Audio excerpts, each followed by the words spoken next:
Hey, welcome back to Dogging It. I'm Melina Mike. Thanks so much, everybody, for coming and hanging out with us. I got Eddie Cohen, part two. Last time we had Eddie on, unfortunately, had a bit of some issue with South Texas. We don't do so good in weather other than extreme heat and awful humidity. So it rained a little bit that night. Power went out and had to reschedule, unfortunately. But I wanted to bring Eddie on for a couple of reasons. Number one, I love talking cues. Like in my soul, I love talking about cues. It's actually how, like, I started going to events. Was buying and selling and flipping cues, and then like throughout that journey I started meeting cue makers and buying from them, and then just kind of becoming friends with some. And it all started with buying and selling cues. So and I've been wanting to do like more cue makers like segment. I mean, we've had production companies on and blah blah blah, but custom cue makers, they're an interesting bunch, and a lot of them have a ton of passion. They got the world of imagination. Like imagine like a guitarist or something. You know what I mean? Like just comes up with the most unique thing that's his vision, and then just brings it to life. And I think the artwork of cue making is no different. So anyhow, I don't know why I'm babbling for. I want to bring on the man himself, Eddie Cohen from California. Eddie, welcome again, man. How are you? Hey, doing good. Thanks for having me again. Yeah, my pleasure, man. All right, so we left last time. We kind of got a bit of your history, and I kind of want to jump on in and start from that point, Eddie. Just for those who didn't get a see that part in a nutshell, let us know how you got started in the world of cue making, buddy. Yeah, I first started as like a collector and player obviously, and then I got into cues a lot.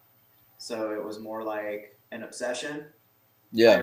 I thought, oh, I'm gonna spend $500. This is gonna be like the cue that's gonna last me a lifetime. And then I was like 30 plus cues later. Then I started What making. was that cue, Eddie? Because and it must have been production, because I know it wasn't a custom. Nobody Yeah, ever starts off with the custom. I have it out here on the table. It's a Sean Limited. Yeah, Yeah, first cue. My first nice cue. yeah. Yeah. I had a Jacoby. I still remember it. It was like I think it was at the time like maybe around 350 with their LD shaft, and I thought that was like the trophy piece. I never spent that kind of money before on a cue, and it was radial, it was beautiful, wrapless. I still remember that look of that cue to this day. I can't believe you still have yours though. Yeah, I mean the day I got it, I just got home and I had to go like leave for a tournament, so I didn't even get to hit a ball with it. And that's the first time I ever won a tournament. I went straight to tournament and won it that night. That's why I was like, yeah, I'm keeping this thing for life. Well, there you go, man. And then so you start getting into pool, and then who kind of took you under your wing, Eddie? Because somebody must have kind of shown you the ropes and given you a crash course on the lovely world of lathes. Yeah, first person to teach me was Kent Davis.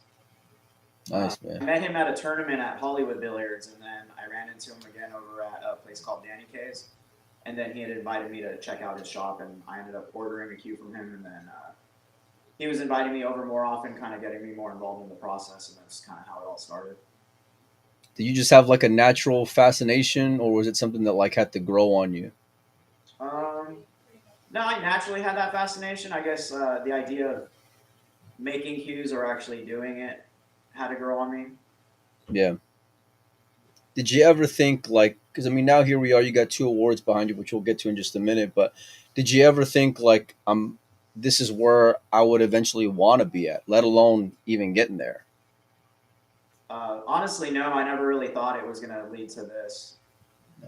At first, I liked doing it, and then I just kind of went full force into it, just trying to make a living. I wasn't like I never originally set goals to like, oh, I want to be the greatest or oh, I want to be the most famous. I just wanted to be able to like make cues and make a living mostly. Well, now here you are, you got two awards behind you, and I'm not saying you're the greatest by any means. That's such a loaded question. It's like Right. asking what the best tip in market is, right? Everyone's got their own taste and preference. Of course, you've heard it all. Um, but let's talk about those awards, Eddie, because there was a recent show out there in Oklahoma. It was the who's who of cue builders, but also collectors from all over the world. It sounded like. Yeah. Give me a bit of a backstory there on the show and your invitation. Yeah, so it's the International Q Collector Show. I guess the first show started in 2002. They do it about every other year, but we haven't had one since 2017. You Oh know, wow, I never realized that. Really? yeah, yeah. The last one before this year's in Oklahoma was in Las Vegas. That was 2017. How the hell do you go from Las Vegas to Oklahoma, Eddie? They normally move it all over the country, trying to make it because most of the collectors that come, they don't fly. They all drive their collections in. Yeah. So they kind of try to move it around to where it's like a little easier. That's why I feel Okay. like this year's show was a little more successful because a lot of people, we're central, like right in the middle of the country, so a lot of people. Yeah. Well, I mean, how would you rate it, Eddie? Like as far as from a success standpoint, not personally, but like from the show standpoint. Oh, this was the third one I've ever been to, and this was definitely like had the most people show up. So it was definitely a success. I don't know if Oklahoma was the reason for that. I try to avoid Oklahoma at all costs, but I'm glad it was a success. And I'm from Texas, as you can tell, Right. so we got this like love hate relationship, more hate than love with It's Oklahoma. But actually um, Oklahoma was great. yeah, Yeah. what was there to do outside of the show? Um, Or what did you do rather outside of the show? we just ate, and then one day we went over to the Cowboy Hall of Fame, their local museum. It was See, pretty. exactly. That's Yeah. that's my We point. didn't do too much. I mean, we went to Chester's on Thursday night, which was great. John Barton's place. Right. It's a nice room. Like the staff is great, the tables play great. Like that was mostly the only time we really had outside of the event because other than that, we were basically at the hotel. Give me some names, Eddie. Drop some names on who all was there from builders. So builders, I can go down the line. There was Paul Drexler. We had Ott Custom Cues. They're local from Oklahoma, as Tom and his son Micah. Excuse me. Mike Durbin from Illinois.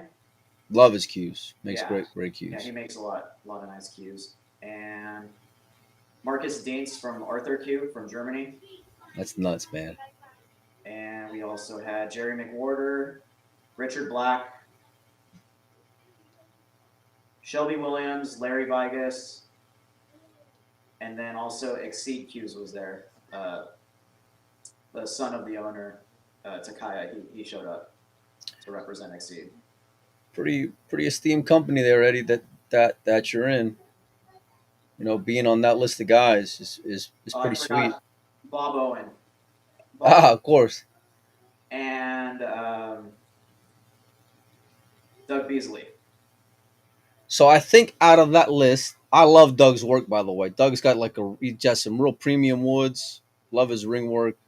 I think the last time I seen Doug was out in the the expo out in Iowa. They got it every year at Big Dog's Beards. I don't know if you've ever been before, but I heard about uh, it, never been. yeah, it's a nice little show. It's at a pool room. It's not like the Super Birds Expo or anything like that, but for what it is, it's pretty great. I went out there with Pat and them, and that's where I got to meet Doug and check out his cues in person. And a lot of great guys, though, man. I've had cues from Bob Owen. I've bought from Shelby. I've bought from a few of those guys before. Never Larry, but yeah, it's pretty awesome, man. So then, talk to me about the awards because there was a lot of guys like you mentioned, including Arthur Hughes, which he makes just a real classy looking cue. But you were in a group with all those guys with their own cues, and then there was a vote, right? Is that how it went down? Yeah, so every cue maker that was involved, there was about 13 of us that displayed. So we each had opportunity to put up a cue for the collectors to vote on. And they had a meeting on the final day of the show, and they voted on who got that award, which ended up being me. The second award they called the Grand Collection. Yeah. So every cue maker and collector that was displaying got to put up one cue each in the booth to be voted on. And I wasn't expecting that one at all. Like it was funny. One of the collectors was telling me like, "Oh, you didn't even know you won the second one when they called you. You're on your phone." I was like, "No, I was taking a photo, sending it to my mom. I got the first one." Were you really? What did mom say, man? Well, what's funny? So I texted it to my mom, "Hey, I won," and I sent her the photo, so she just sees the Yeah. plaques. There's no names on them. She Yeah. messaged me back, "Who won?" I was like, "I did." Like she just uh, looked straight at the photo. At what point did you feel like you got your family's respect when it comes to being a cue maker, Eddie? Because I'm sure at some point there was kind of like a, you're doing what? You're making Yeah, I cues. noticed it was like a long time ago. I had to go to emergency room, and I know my dad didn't quite approve of what I was doing at the time because he was like, when I had to file like the insurance forms or all that stuff, and he's like, Right. "Oh, why don't you offer the doctor a pull cue?" Now I But know where you get your sense of humor from, Eddie. yeah, And yeah, that I can hear you in that line. yeah. But he eventually like he accepted it and saw like the potential. And I remember he was talking to his sister on the phone one day, and she's like, "Oh, how's Eddie doing with it?" He's like, "He's making more money than me. He's doing great." Yeah. So That's that's pretty sweet, man. It's yeah, always great to get your parents' approval, obviously, but like it's very untraditional. You know, it goes completely against the grain, and for a lot of and for a lot, it can be kind of scary at times. You know, I'd sure. imagine when you were up and coming, it's kind of like hand to mouth because you gotta get an order, you gotta get a sale. You don't know if this one's gonna move, and I mean, now it's different for you. You got orders for backed up for a few years, but that wasn't always the case, was it, Eddie? No, it wasn't. I remember. I think the first year I went to Super Builders Expo, like displaying my own cues, I didn't sell anything, and on the last day, I actually got an order. And like an hour after we packed up, the guy had messaged me saying like he needed his money back. So Oh, breaking your heart, huh? yeah, yeah. So eventually, when I came back from that show, though, like I started getting phone calls, and eventually all those cues had sold. And kind of after that, it took off from there. I mean, I think the first 2 years. So the next year at the expo, I think I sold like half the stuff, and then almost every year since I've been going, I've been selling out. It's the where you want to be at if you're looking to buy good cues, Yeah, plain cues. and simple. I mean, it Yeah, really most is. people that have never been to that event, and I tell them I was just like, people go there to buy. Like, even if Yep. it's cues, like cases, accessories. Most of the companies, if they're coming out with new product, that's where they'll unveil it. Is at that show. Yep, it's true. And they're coming. I was surprised because I went pre-COVID, and that was my first time, and then I went post-COVID, but I was like very skeptical because I didn't know if the buyers were going to be there. I didn't know if the international like how many international companies were going to be there because it was still kind of like a funky time. And I was pleasantly surprised. It's a funny story that you mentioned that about the expo because you know Franco, and I'm real good friends with them. Well, the first time that I seen Franco in person was at it was in Shreveport at golly, I can't. And if he's watching, he'll know the story I'm about to tell. But it was at some tournament. Side Pocket is what it was. It was a bar table tournament, Mhm. and I had already been hearing the name, and I always make it up. I mean, just networking is just a part of what I do, right? Back then, I wasn't doing none of this shit, but it was more for like buying and selling, right? And so, but I was there with my friends Billy Lynn and Jamie, and was sweating the tournament. We just came back from watching James and it was Dodong play Kevin Chang in Houston like a couple days earlier, and James just dogged his brains out, completely blew it to Kevin. But anyway, so I go to Side Pocket. I see Frankel there all week out, sitting there in his booth all day long. And there's not, people walk in and out, but by the end of it, I realized on the way home, I said, man, I was supposed to meet up with that guy Franco, and I didn't because that was like on my list of things to do, and I never did because I kind of just take advantage of the day, right? I'll get to it tomorrow or later today or whatever. Anyway, long story short, as we became friends like months later or whatever it was, he tells me that story about how he was just down because he didn't sell a jump cue there. And so I said, man, if I would have known, I would have bought them all. I would have bought all whatever he went with, like 10 jump cues, whatever it was. And so needless to say, now you don't really have that problem, which is great. But it's scary times, man, at the beginning because you want to. I don't even know if it's being accepted. It's like you need money. You need money to live. You need money to buy some more wood. You need money for supplies. You need money to sustain. And it's interesting as you're kind of like cutting your teeth and making a name for yourself. And now here you are, all these years later for yourself, Eddie, where now you got awards. You're world recognized. Your cues are all over the place, and it's pretty remarkable, man. Thanks. Yeah, I mean, it's always been like a passion for me, you know. So it's like you definitely. It's tough in the beginning, but I think that's kind of why, like, when I do go out to these events and get to talk to other cue makers, it's like a small family reunion because we all know the struggles we went through just to get to the point where we're at.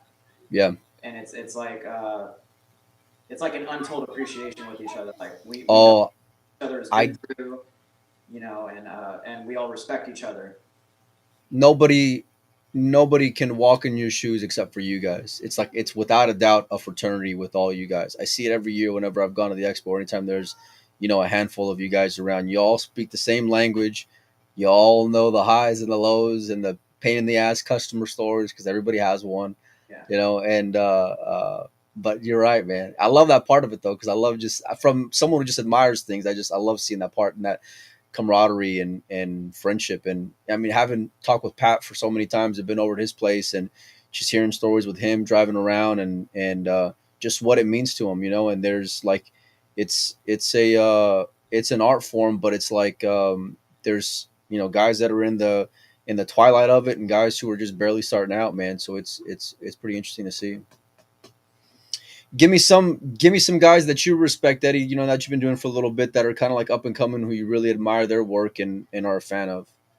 I don't want to put you on the spot, but I kind of am. up and coming. I mean, I'm friends with Shelby, and I always liked his work. Um, it was cool too about the show this year because Shelby's friends with Larry, and this is the first time I got to meet Larry in person. It's like he knows me through Shelby, and I know him through Shelby, but we never talked Yeah, directly. So that was cool to meet him for the first time. Um, who else? I know. I mean, I'm still considered somewhat new, so like Josh yeah, Treadway. When yeah. I first got to talking with him, we're basically like within 6 months of each other's age, and we started around the same year. So like both me and him basically kind of started right at the same time, and we're doing our thing. So it was unfortunate he didn't make it to this year's show. So I'll look forward to seeing him at the next one, I guess. Yeah, absolutely, man. Yeah, I'm gonna try to get Shelby on, by the way, pretty soon. I was supposed to do something with Pat when I seen him recently, and Shelby's on my short list of guys I want to have on, and I want to make this more of like a regular thing because I just genuinely enjoy talking cues. But let's get to it because I see you got some back there, Eddie, and part of what I wanted to get you on for was talk a little bit of cues. So I'm gonna turn this off here. We're gonna bring this up here so you guys can kind of take a look. And actually, I'm gonna switch to this view. There you go. Let's talk some cues, Eddie. Let's go with the one on the far left there, as you see on the screen. The one far left, actually be far right for you, I think. Far right, that's the one with the diamond in the butt sleeve. No, the other side. Sorry, Oh, okay, sorry. yeah, yeah. Yeah, yeah, So that side of the rack, that's like my personal collection. yeah. So the one on the very far left, it's a Skip Weston. He's from New Jersey. That's the very first custom cue I ever bought. So Why you just hold on to everything? All right, talk to him about that gnarly looking burrow one that's just sitting there yeah, calling my name with the yeah, windows and the segmented handle and just yeah, it's got all the bells and whistles, man. yeah. That's Ariel Carmelli. Oh gosh. Yeah, he built that for me. It's not the first Ariel I got. That's the first one I ordered from him. Yeah. So I basically gave him a drawing, and that's what he came up with. Because I So guess you were that customer then. You were the one that wanted something very specific, huh? yeah, yeah. I had drawn how do you appreciate it when you get those customers, Eddie? Out of curiosity. normally like I've learned now that the ones that I don't have all the details down, it actually takes me longer to finish. So I basically try to hammer out all the details before we ever get started on anything. That way it's like crystal clear what I need to do. That way I don't have to think or take time on it. So I can just get their build done at a manageable. Reasonable time. Yeah. Yeah. But do you like so you don't I guess how's that balance then between, building something they want versus like doing your style of cue, Well, they normally Like go based off of like either a design I've done or they'll leave a certain element. But the times when people are just like, oh, like this is what I like, just go with it. And I kind of like I'll hash it out more. Like I'll get a little bit more detail that way. I can like if they're indecisive about an inlay, I can probably come up with something. But it's just like don't leave woods and colors up to me because it's like it'll take me forever just to come up with something.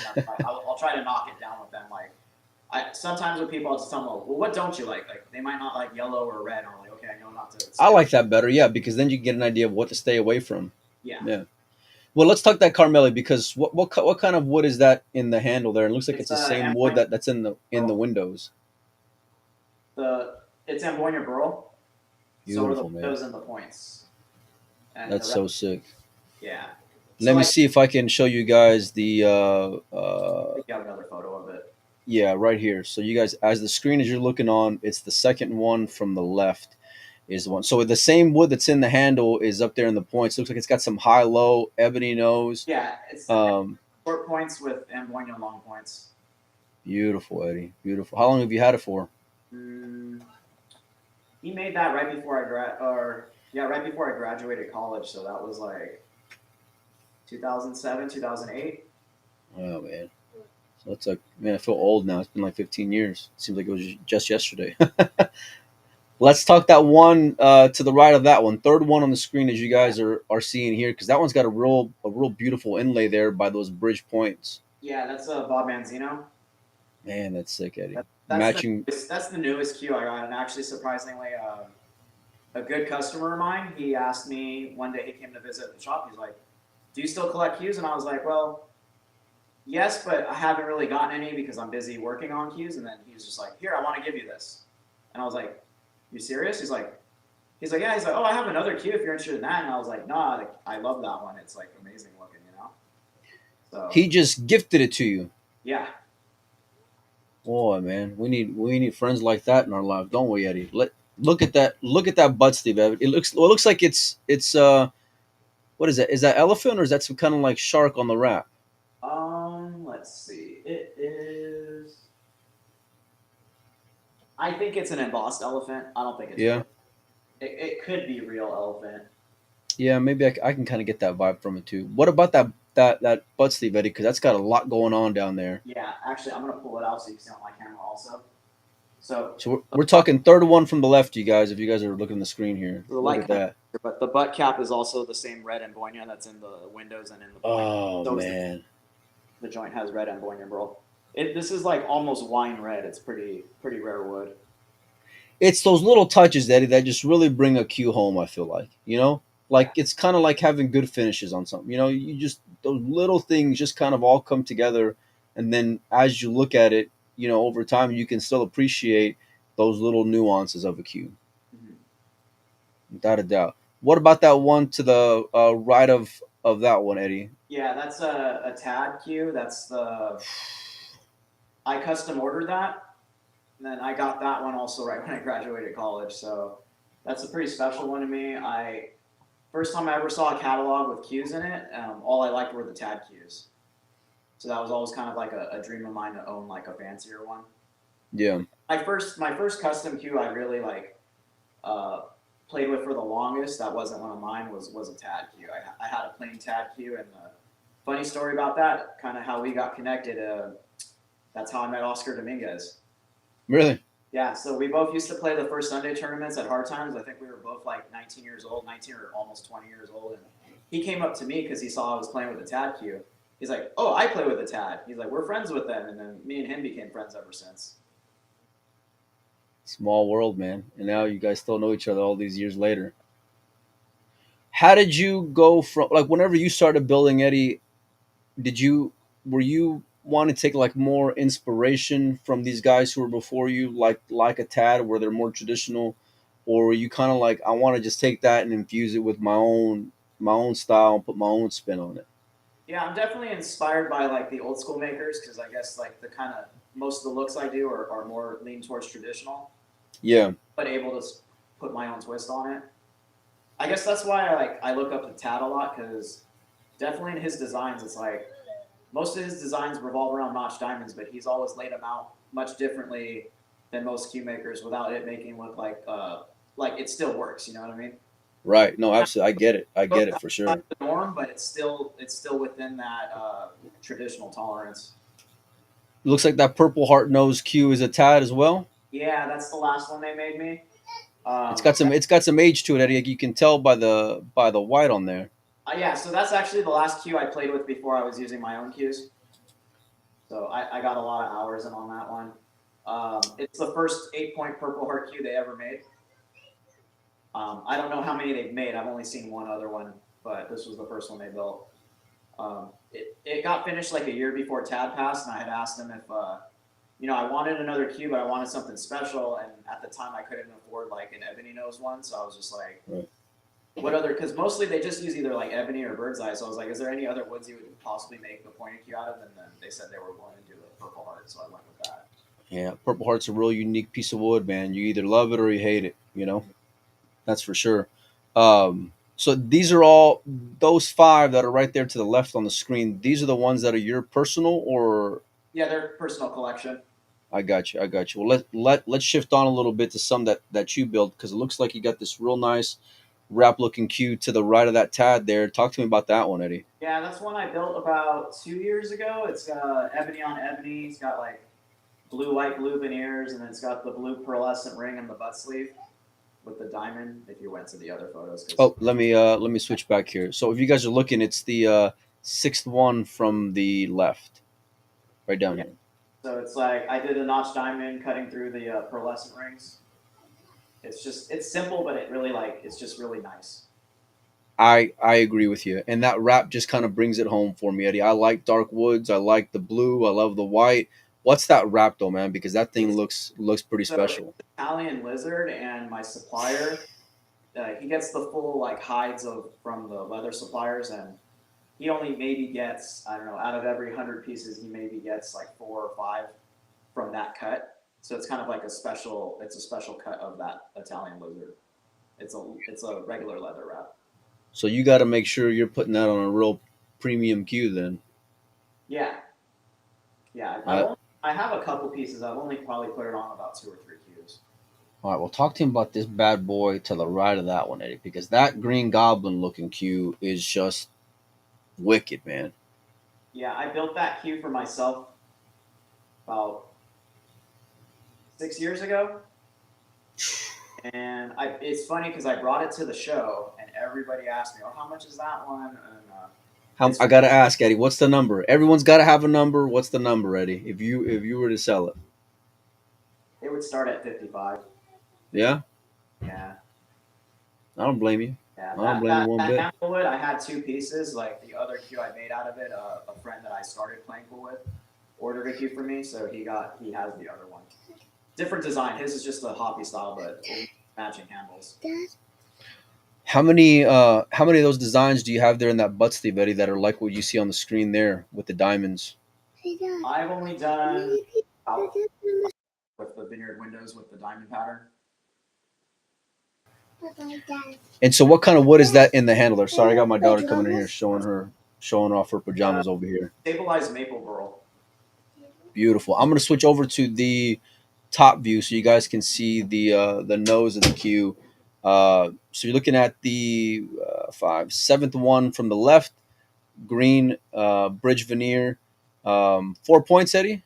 Yeah, it is. Beautiful. Look at that thing, man. So I I got like love it. a, there's a lime green turquoise stone that I did for the ring work. What is up with those like chain link rings, man? Because that's real unique as well. Yeah, it's kind of like just an old school design. So I just kind of when I had the green, I've done a blue one before that actually came out pretty cool too, out of stone. And then I was that piece of wood, I kind of built the queue around that, and I was like, I found that green stone material, and I was like, oh, this is gonna set it off. So I really like how that came out. All Yeah. right. Well, listen, I was gonna say, everyone when that I brought that to the show. The only negative thing is like everybody's wife or girlfriend, that was their favorite cue. really, why Yeah. do you think that is? Every woman came up to me saying, I really love that cue. That's real interesting. I would have figured it'd be like the curly one or something. I No, wouldn't have guessed that one. But yeah, I think it's a lot to do with that handle, Eddie. yeah, For sure. I think it's got a lot to do with that handle. it definitely sets it off. Yeah, without a doubt. I mean, it's unbelievable. Talk to me about the tuxedo there. Looks like you got what is it? Some high low going on. Yeah, it's a 8 point, and it's all silver veneer. I'll bring it closer here and twirl it so you can kind of see it. Beautiful. Actual silver in there, huh? Yeah, the veneers are silver, the diamonds are silver, the ringwork silver, butt sleeve also with silver rings and diamonds. Let me show you guys that butt sleeve there. You guys can kind of take a look at that one as well. From starting from the right, it's the third one from the right. I love it, man. It's kind of got this, you know, um, it's got a real unique style to it, man. But it just works, you know. It just works. Is that it's an ebony butt sleeve? What's the material there, Eddie? If it's All the it white is Juma. if you say that again. All the white is Juma. Ah, okay, okay, okay. And I love that ring work, Eddie. Talk to me about those little dots you got in there. Yeah, there's 16, and there's actually like three different size dots in each ring, so they're scaled. So the joint and the above the handle are the same size, and then the butt sleeve has a bigger size that I scaled up. And Yeah. so you're setting each. Tell the people how tedious that is. You're setting each and every one of those things in there by hand. Yeah, so because I also kind of like manually do it on the CNC when I'm cutting the dots, so you got to make sure you're not like cutting the wrong size. Because yeah, there's four large ones, four medium, and then there's eight small inside that ring, and then it's sandwiched around a ring that has 36 slots on the trim ring, and those take a while to build as well. How many hours would you say, like in a queue like that, Eddie, that you're putting in? Are you keeping track of that kind of stuff? That one I never really took track of. But if you were like to, let's say, give me like a ballpark, Eddie. Uh, yeah, it's like the silver part of it didn't take that long. It's more like the trim ring around it. It took Yeah, a couple hours to build. it's very different ring work I noticed on this queue, on that tuxedo looking queue, versus the one on the far right, Eddie, because that one's just got these like arrow looking things that are just different colors, white and blue, but it's directional. It works. It completely matches the curls that are going on that nose there. What was the inspiration on it, and how did you get those rings like that, man? Yeah, like anybody's seen the video of me from West Coast Swing? That's the background on my computer. It has like a white tire and it's got this arrow pattern on the bottom. So that's where I was like, oh, I want to see if I can put that in a ring. And you did it, huh? Yeah. So normally I do it most of the time. It's done with like a solid like one type of material. I think this was the first one. I've done a few where I do alternating materials, but this was the first one I did it with alternating materials. Matching joint caps. How many shafts come with the queue like that, Eddie? Two shafts. Yeah. So I got the And that's just standard, right? If I'm getting a build from you, it's just expected where I'm getting two shafts, right? yeah Whatever two price. shafts standard with all my builds. So And yeah. then tell me about that. Tell me about that butt sleeve, because it looks like that curl just whips around it just as well, and the veneers are matching the ring work. I mean, everything just kind of comes home there with that butt sleeve. Yeah, this is actually the first queue I've done with this design. A friend of mine who lived in China ordered the second one that I ever built. How many of those are in there, Eddie? Those sections that are like that? You mean in the ring? No, like the on the butt sleeve, those diamond looking things with veneers. Like Oh, how many are there's in there? four. Oh, you mean how many layers are in the veneers? No, no, no. Just like how many altogether? The whole piece there. Oh, Like there's four pieces. wow, Yeah, wow. so this one like I charge more than traditional windows because this one takes a little longer setup. Mainly because I have to when people do traditional windows, you can just cut like a straight line and you have your angle there, but this one it's not. You have to actually like cut across. And then also the trouble with it too is because the pieces never really cut exactly the same, so I have to fit them, and if they don't, then I'm tossing out like veneer and redoing it again. You got to have standards, huh, Eddie? Yeah. Give me some advice that you'd share with like an up and coming cue maker who's maybe spinning his wheels a little bit and having issues. Yeah, I mean, I was fortunate enough to have people to ask questions to, and I there's a lot of people. There's a lot more information than when I first started. So Yeah, I'm in some Q groups, and people ask. I'd say just ask the right questions. Don't ask every single question. You gotta get your hands dirty and figure things out yourself. I think when right. you do something and actually physically do it, and then have an issue, that's probably when you should start asking a question. I know a lot of Q makers get frustrated because they see guys ask like every little detail they want. They don't even attempt it. They're just like, oh, how do you do this? And then this, and then this, then this. So it's my recommendation is like you can ask questions, but like attempt it first. Yeah. See what's No, not I working. love that advice because you're gonna fuck up and you gotta learn from mistakes. Yeah, yeah. Because I know a lot of people now, like how I said, there's a lot of info. So they try to get kind of like spoon fed before they even get their hands dirty. The best thing to do is work on something. If it messes up, then ask like, why did that go wrong? Yeah. Yeah, I'd imagine you'll get a lot more respect doing it that way as well. true. You know. Yeah. Yeah. I mean, like even though I had help, a lot of the stuff I did from other makers told me like, oh, that's not going to work, and I still was able to do it. Yeah. So don't. So that's the thing. Was like you can ask for advice. You don't need to live by it. If it's something you think you could still attempt, like I did trial and error. I like some of these ring works I've done. People have told me that some of the guys that taught me, they were just like, oh, I don't think that's going to work, and I was able to do it. I And think you're you like, know. well, Yeah. Yeah. watch me, right? Mhm. So, besides the look, Eddie, because you kind of got that look down. How do they hit, man? How do they feel? How do they strike the ball, man? What pride are you taking in that? Because that's pretty vital. Yeah, like most of the ones up here, because like a couple of them are my players. Like that one I just last showed you with the curly maple form, and it's got an ebony handle. That one hits really solid. Um, the ebony one we didn't talk about. We skipped the second one from the last. Oh yeah, let me bring that back up. Hold on one second. Let me turn this off. It's the one with the red veneers, right? Yeah, yeah. So All right, here we go. We'll show close you up. guys there. There's a lot of work in the butt sleeve on this one, but Let me switch up the views here back. So we're talking second one from the right, you guys. The red, black, and white veneer Q, ebony nose. Look at that bad boy. How much work is down there, man? That's a lot going on.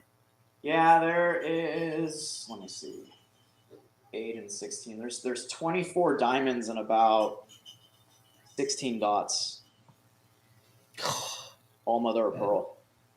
that's so sick, man. How Yeah. long did that take you to do to put that together down there? Um, so this was actually like not the first. The first queue I did, I actually had to like kind of switch up my method because the indexing is a lot different for this queue. Because most people will do like when they do 8 pointer, you're dividing it by four, so they'll go like 90 degree or 45 degree if it's like if you're trying to do eight position. And this one goes in between, so you're actually going like 22.5 degrees to land in between the diamonds. And everything's got to be right. Yeah, and it all has to line up. Yeah. Yeah, but this queue actually has a small flaw that won't show up on the camera. The old way I did veneers, it actually has a chip in one of the points. So I just finished it off, and it ended up playing like great. So it's like the shaft I made on another queue, I threw the ring work on that for this, and everybody that I've let hit with this queue, they're just like, wow, like they know like that's what a queue should hit like no wonder you Yeah. have a weight. This thing's amazing. It looks nice. It plays good. It plays great. Well, that's gotta be like music to your ears, though, man. Yeah. Because that's everything. I mean, it's great to have the car that looks nice, but if it ain't getting you down the road, it's not gonna be very useful. Mhm. Yeah. No, that's pretty awesome, Eddie. You're doing some great things, man. I'm super happy for you. When you had sent me the picture of the awards, I hadn't even seen the queue, and then I seen the queue, and that thing is pretty wicked. I'll go back tonight and I'll share the reel that I put up back on Windows Open, so you guys can go and check out the award winning one. Eddie, if I want to order a queue, how far out are you right now? Yeah, right now I'm about 2.5 years for new orders.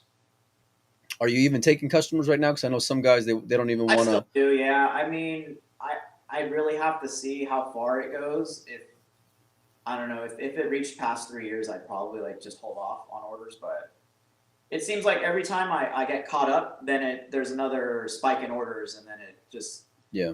it seems to be always around the 2 year mark though.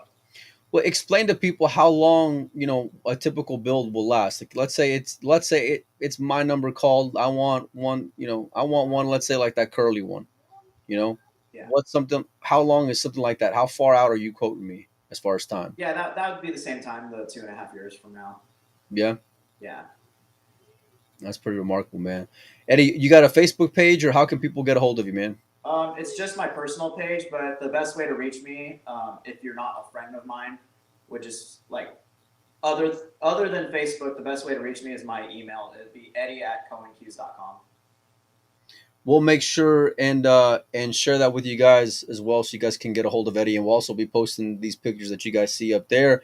Eddie, are any of those cues for sale? In case somebody asks. No, I don't have anything for sale right now. that means you gotta come with a good number, you guys.